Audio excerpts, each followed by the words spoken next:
welcome back to Glitter Budget with your host, Sanjanette. And Jess. And in today's episode, we're starting our Robin Williams funny movie series. Fuck yeah. So super excited for our first one. It's The Birdcage, the best, the best of the best. I think it's a movie that I can watch start to finish, like several times a year. Like, Yeah. or if I, for whatever reason, if I'm watching regular TV, which I rarely do, but if I do see it, I'll stop and watch it. Yes. I think, we got to start this new year off with a big bang, with something that's going to make you laugh and just enjoy. And then we came up with the Birdcage. Yeah. And like we were like, man, let's do Robin Williams movies. And for whatever reason, we came up we were like, oh yeah, this one's good, this one's good, this one's good, this one's good, this one's good. How do we narrow it down? And I was like, I feel like we're missing something. Yeah. So I was looking at all of his movies and I was like, the fucking Birdcage. How did I forget this one? We both had to flog ourselves. Yes. I feel like it's one of those things like when you, situations where you study for a test, inside and out, you go to take the test and you're like, I don't fucking know anything. I at least know my name. Yeah. But anyway, so Birdcage, directed by Mike Nichols, and came out in 1996, written by Jean Poiret. She wrote the play, or he wrote the play. Jean Poiret? I don't know. Oh, it must be Jean, Yeah. because it is based off of a French farce, La Cage aux Folles. The screenplays were written. There was an earlier screenplay, and then the one that the movie was actually based off of. The earlier screenplay was written by Francis Weber, Edouard Molinaro, Marcelo Danin, and Jean Poy, and then the later screenplay written by Elaine May. Just give me a regular American name that I can pronounce. You did good. You did good. I tried. I had to go back to my my high school French days, and I just can guarantee that anyone who speaks French fluently hears that and they're like, all right. So starring Robin Williams, Gene Hackman, Nathan Lane, Diane Wiest, Dan Futterman, Callista Flockhart, Hank Azaria, Christine Baranski, Tom McGowan, Grant Heslov, and several other smaller roles. Fuck the rest of you guys. Yeah, haha. But anyways, this was like the breakout movie for Nathan Lane, who Yeah. mostly did Broadway stuff before this. And his role was originally supposed to be played by Robin Williams, and Steve Martin was supposed to play Armand. I can't. I can't imagine that. No, it would be. It would have been such a different movie. I can't picture that at all, and I'm really glad it didn't go down that way. Oh my god, yeah. Like it's just, I think, trying to imagine it not with Nathan Lane and Robin Williams is just, No, their chemistry was so good together, yeah. so good. And like this is one of the I think the only like it was like a blockbuster breakout movie that did very, very well, that had an openly gay character, and it was the only movie up until Bruno that came out in 2009, Oh yeah, you are correct. which is ridiculous to think of. Like you would think of all these movies that have gay characters, but they're not like the leading characters, and they're not like openly gay. Like, Or big blockbuster hits. yeah. But yeah, so that was both lead characters pretty much. Yeah, and I think that's, I mean, Nathan Lane's obviously like very openly gay now as an actor, Mm-hmm. but then like filming this movie, he wasn't, Yeah. which I can't like. I just that just blows my mind. Yeah. But I guess for I hate to say it, but signs of the times when it was filmed, you know what I mean? Like that was Mhm. definitely still a taboo area. I mean, it could make or break a career if you Yeah. came out as gay or lesbian. So Yeah, like this was back in, like I said, came out in 96, and even back then, like with, I always reference Buffy, but with Buffy and having that like an openly lesbian couple, that was unheard of. yeah, And Will and Grace was also in the late 90s. I did, and that And show that did was, so well though. yeah, but it was just like kind of unheard of, and like unprecedented, and you were just like, I can't believe. But now you're like, th- it's just their movies completely like it's rare to find a show or a movie without a gay or lesbian or any kind of character like that now. Yeah, which is nice. Hmm. And more true to life. Yes, but I don't know. I fucking like you said from start to finish. This movie is absolute gold. Like I was rewatching it for the umpteenth time yesterday, just laughing hysterically. And I was like saying, like, I don't know. I don't know where I was mentally, or maybe I wasn't actually in the room, but like when the son's new in laws actually come over and was it I think Armand was coming back from the kitchen and it just walks into just I mean, I know you can't like actually legally kill an abortion doctor, but I'm like, holy shit, how have I like not seen that? And then just the response of just like, I just kill the just get it where it starts. Just kill the mother. No, you're Let the thinking baby sing, go down with the ship. just like it's one of those things is like the senator like Gene Hackman's character is kind of like taking it seriously, but like Albert's character is definitely saying it just to be a dick and Yeah. like very sarcastic of just like, well, killing the doctors might as well just kill the moms too, fuck it, like Yeah. And Gene Hackman's character's like, yeah, oh my god, great point. Like she solid solid solid lo- logic. There you go. Logic. I was like, it's not advice. Kind of advice. I guess he would take it as advice of like, Yeah. yeah, that works. We'll work on that. Uh-huh. And just like their comments about gays in the military of just like Alexander the Great. Oh my god. I just I don't know why more people don't scream from the rooftops about this movie all the time. It's just so funny. I say more often than I should, and completely out of context. I pierced the toast. Scream it. I was like, so I think we've talked about before, like how I obviously make no sense, but my feet are always cold. Like right now, despite the fact that it's warm in here and I have socks on, they are like fucking icicles. I hate wearing shoes and I hate wearing socks. So I always reference just like the shoes. They make me fall down.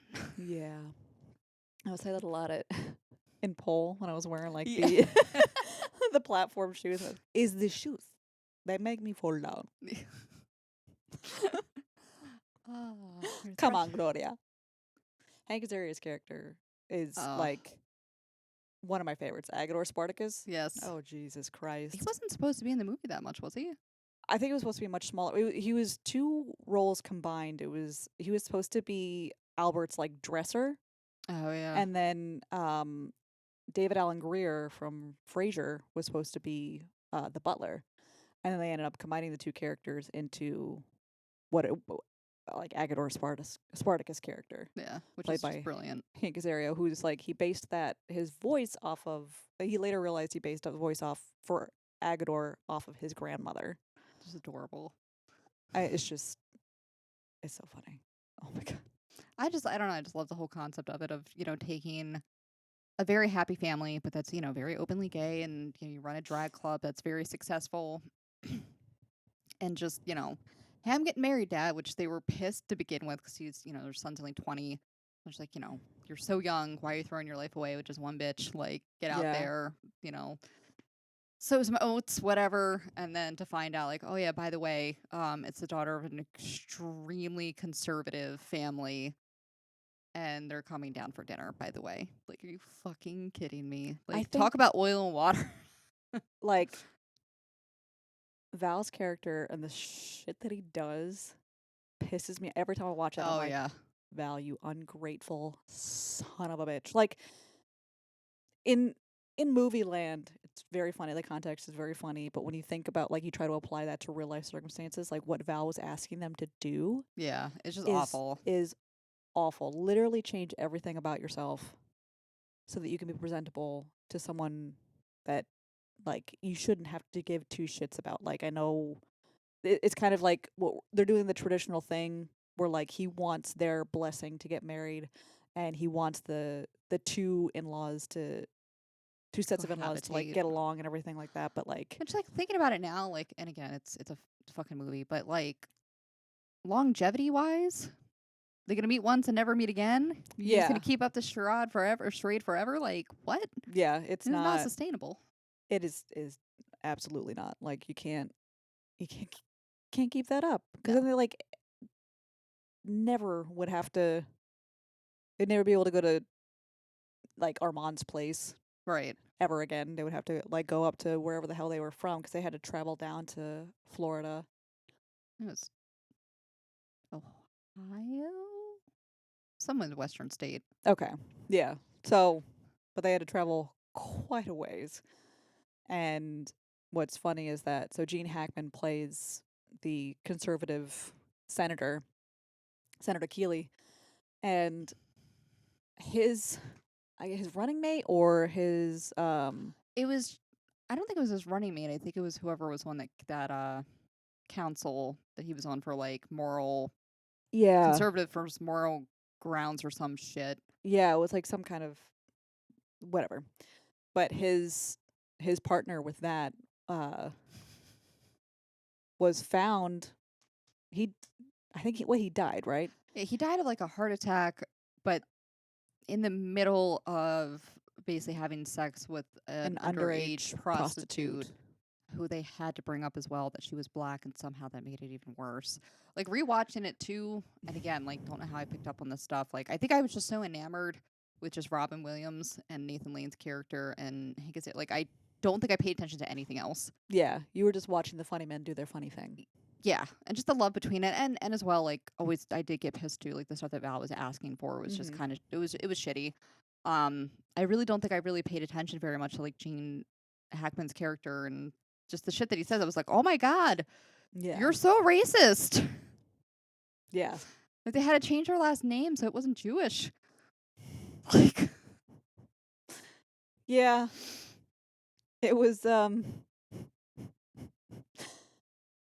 it's, it's just it's funny but it's not funny. yeah, It's funny how much they had to change not like I guess to kind of do some kind of satire on his character of yeah. like you have to change so many things in order to be presentable to this one fucking guy.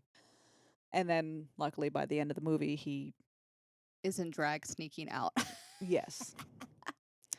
I just love too, like how not only is he in drag sneaking out because of the scandal with his partner on like this board of moral whatever the hell, like the press is Mhm. up his ass to the point where like he's sneaking out of his house. They didn't want to go to the airport to go down to Florida, so they drive down like the whole nine. So they eventually find out that they're doing dinner above the club, so it's A very even more of famous a gay nightclub, well, drag club, yeah, like the in that area, Birdcage. the South Beach area, which was known by a lot of people that that's where it's where the gays are, Yeah, and that's where like all these women who are scantily clad and they have all these so many thongs, nightclubs. so many like the thong bikinis. Yeah, Oh man, banana hammocks. yeah, So many nice booties though. Did you notice that? yeah. Oh my god, yeah. We were just like, well, when they moved here, it was all sand, and this just built up around them. Yeah. But so they, like basically the Inquirer and a couple other places kind of suspect that he's there, so they're trying to catch him.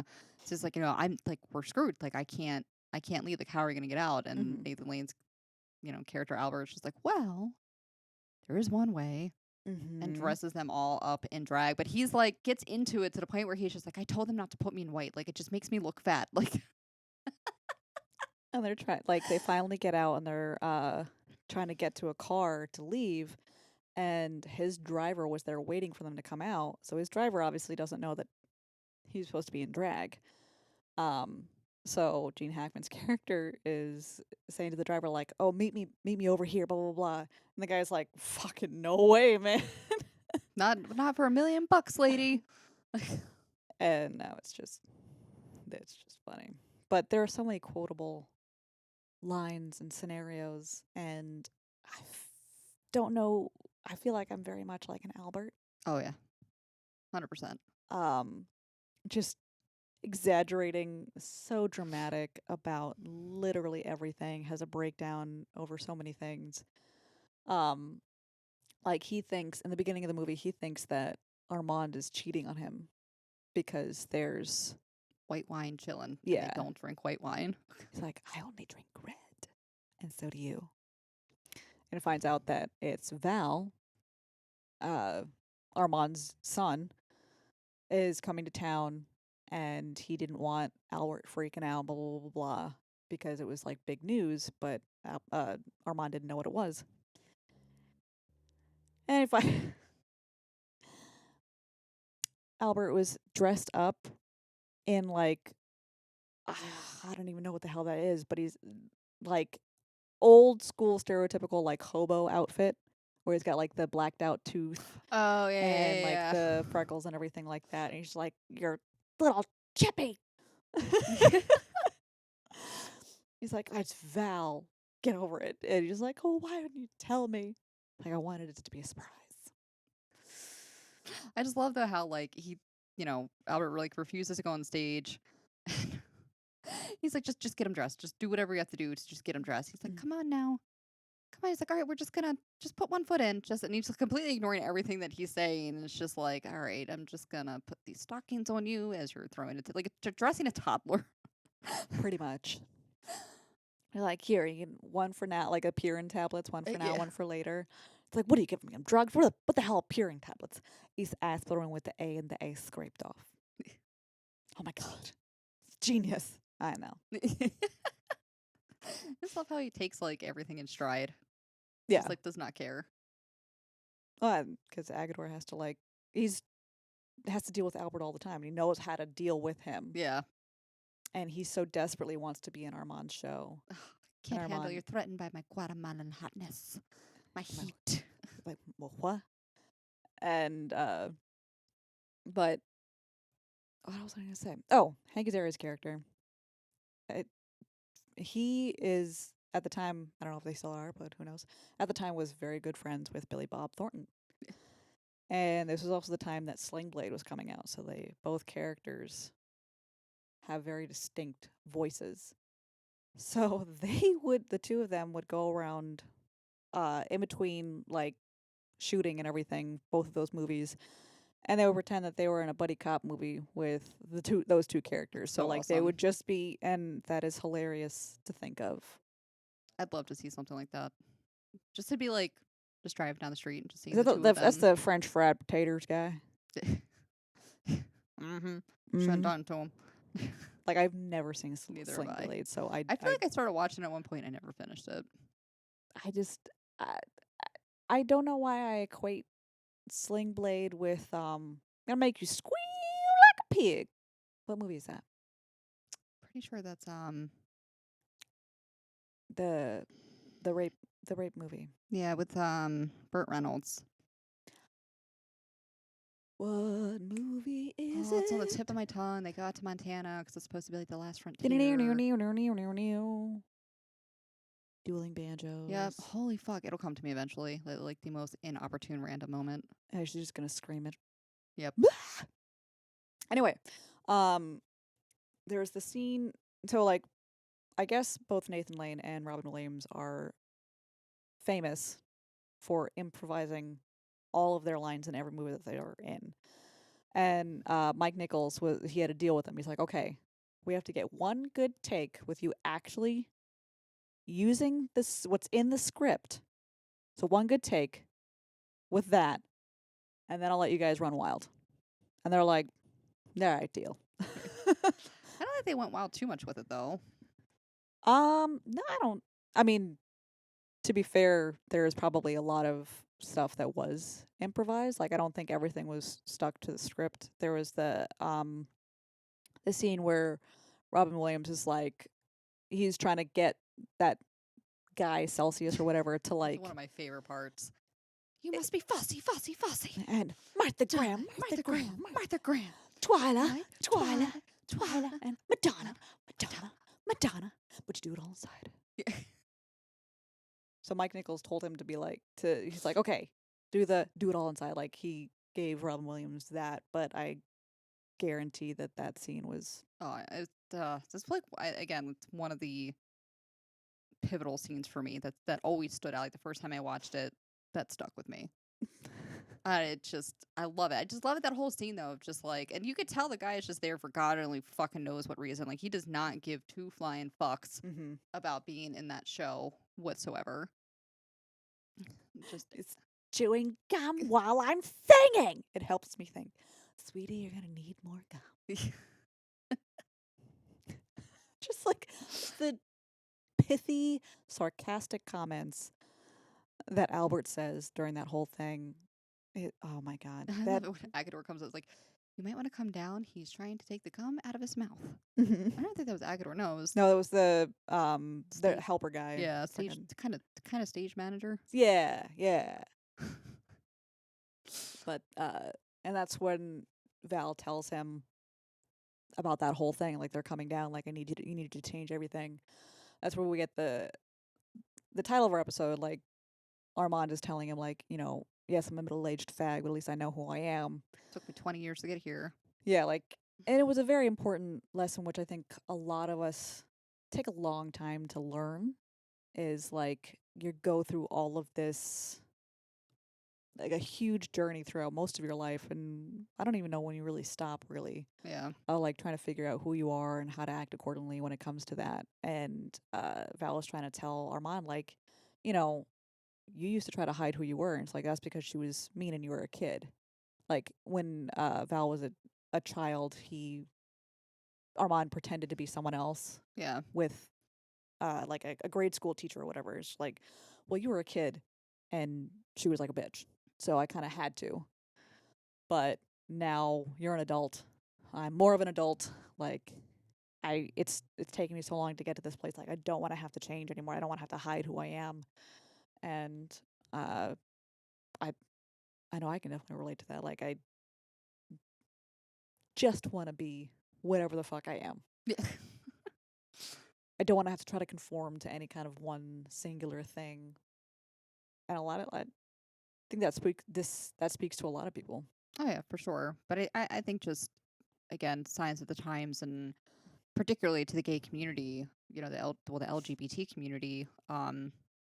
Yeah, that's so true. Like, he probably fought so hard to be comfortable with himself, with his sexuality, with his relationship with Albert and the whole nine. Mhm. Is finally happy with who he is in his life and very successful. Despite the odds being stacked against him. And then, yeah, like, to have your child who you love very much, you know, basically just like, hey, you could being you and the person that I love, and you raised me to be amazing, but like, you could ruin this marriage, Yeah. is just so shitty. Yeah. And like it just the stuff that he would ask them to do just kept on getting like worse and worse. And they have all of the dancers that would play in the shows that they would have down in the club. They were helping to like redecorate the place. Yeah.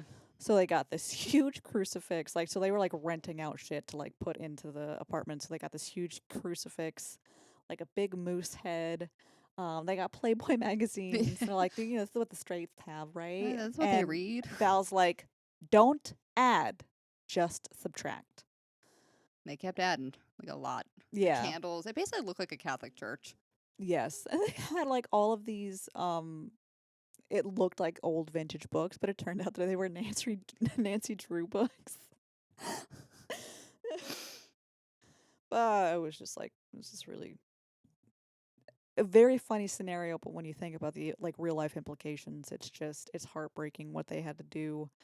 And luckily it worked out in the end, but all the hijinks that go on, like they make so Agador Spartacus he's just like you said, he's kind of a butler, but he's mostly like he helps Albert with getting dressed and getting ready for shows and stuff like that. So they make him out to be like the butler, the cook, the whatever for when the Keeleys come down.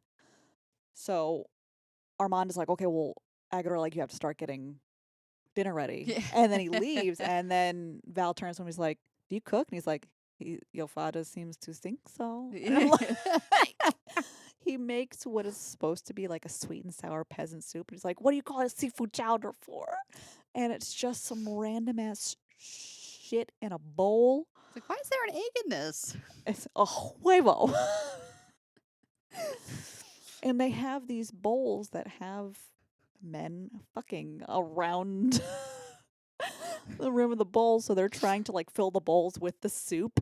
It's like, So there's they something on this. Is this Greek? It's Greek, isn't it? Can you go get my glasses? Yeah. But in that scene, so like there's chaos with the scene, so they're trying to fill up the bowls so that they don't eat so much and then see what's on the rim of the bowl. So they went to go back and get more food, and that's when they find out that Agador only made that peasant soup. He didn't make it. It's supposed to act as an entree and everything else. And Robin Williams was not supposed to fall in that scene, but he did.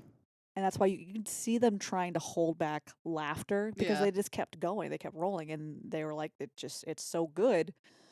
But it was, I love that part. 'Cause she's like, fuck, fuck the shrimp. And it's just like, it's one night. I can get through it. Okay, fine. And as more and more things pop up of like what they have to do,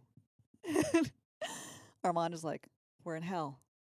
And there's a crucifix in it. I love how just like it was just so good, and the chemistry for just everybody was so just perfect. It just got to that point where people couldn't stop laughing on set, especially during the toast. Yeah. Oh my god. Oh yeah. But I can't think of like another movie that I laugh from like start to finish and what will always put me in like a good mood. Yeah. Like it's just gold. Mm. And I like the fact that Robin Williams wanted to try like a more. He didn't want to be as that much of a flamboyant character. Yeah. So that's why he wanted to be. He was originally, like I said, supposed to be Albert, which I think also would have been good as long as it wasn't Steve Martin playing Armand. Yeah. But I Ugh. like his character, him playing Armand in like the scene where originally he was just supposed to get Albert out of the house away because there was no way to like tone down Albert. No. There's no containing him. So the scene where they're trying to like teach Albert how to be quote more masculine. And when he pierces the toast and he's trying to get him to walk like John Wayne, who is like that stereotypical like manly man. And Albert walks like John Wayne, and Armand is just like, huh. He's like, what? Albert's like, what? No good? He's like, no, I didn't realize that John Wayne walked like that. And like he just and it's a very like it almost the way Albert does it, it looks like a weird kind of Igor walk. It does, yeah. And then you look at footage of John Wayne in these Western movies and you're like, huh, Oh, damn. that really is how he walks. Oh, Albert, you old so and so. That I don't know. That just The handshake. Just everything. The handshake that men don't. They smear. Men smear. Oh, I pierced the toast. So what? You pierced the toast. Just throws a chunk of it over like the fucking balcony. When Albert grabs his little toothbrush and he's like, Armand's like, how Egyptian. But they're like the scene though where he goes after him and they're sitting at the bus stop. Yeah. And, you know, he just goes over like the paperwork that really he gave Albert like the club and everything else, and he's just like, no, like you make me laugh, and so now I have to give up my cemetery plot to go to this shitty cemetery And just Key to be Biscayne. with you, just so I don't have to miss any laughs. And it's just, oh my god, he's like, you know, whether you kick me out, I kick you out, I'm living with you, and it's your place or it's my place, and you're living with me. Like, who gives a shit? Like, Yeah, as long as doesn't we're matter. together. And it's just like it was just so sweet, and like that part just kind of like tugs at my heartstrings. But I also love Christine Baranski's character because she is Val's mother. Like I they could look that fucking good at her age. Oh my god, yeah, Jesus Christ. Those legs. Damn, lady. But like they had Armand and she had had a tryst back in their theater days, and she ended up because she didn't have to raise Val. She ended up being able to like have a very successful, like a fitness Something to do with business. business. Yeah, they don't really make it very clear. She got Yeah, money. I think she's like it's like bodybuilding or fitness or whatever. But she was able to do that, and Armand got Val. She's like, so we got a fair trade out of the deal because like you're successful and I have a title, like, and I'm happy. So like we're all good. It's just like, I'm not very maternal. He's like, I am, and Albert's basically a boob. Yeah, Albert's practically a breast. So. But they were originally he was trying to get Val's actual mom to play his mom in this whole fucking scenario, and that adds to the hijinks as well. I don't know. I just think it's just such a good movie. It's just start to finish. There is no lulls.